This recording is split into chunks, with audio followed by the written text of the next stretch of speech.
હું છું તમારો અંગ્રેજી ટીચર પ્રકાશ નંદા.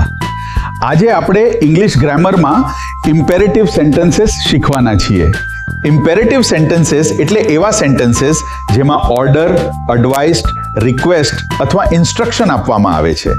સરળ ભાષામાં કહીએ તો કોઈને કંઈક કરવા માટે કહેવામાં આવે તેને ઇમ્પેરેટિવ સેન્ટેન્સ કહેવાય. જેમ કે ઓપન ધ ડોર એટલે દરવાજો ખોલો, સિટ ડાઉન એટલે બેસી જાઓ, પ્લીઝ હેલ્પ મી એટલે મારી મદદ કરો. આ બધા ઇમ્પેરેટિવ સેન્ટેન્સીસના એક્ઝામ્પલ્સ છે. હવે તેનું સેન્ટેન્સ સ્ટ્રક્ચર સમજીએ.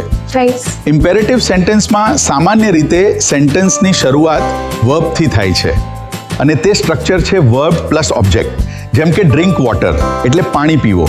અહીં ડ્રિંક એ વર્બ છે અને વોટર એ ઓબ્જેક્ટ છે. ઇમ્પેરેટિવ સેન્ટેન્સમાં ઘણી વખત સબ્જેક્ટ લખાતો નથી કારણ કે તેમાં હિડન સબ્જેક્ટ યુ માનવામાં આવે છે. કમ હિયર, અહીં આવો. Actual sentence you come here છે પણ યુ બોલાતું નથી.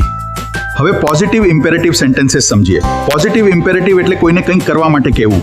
જેમ કે રીડ ધીસ બુક એટલે આ પુસ્તક વાંચો.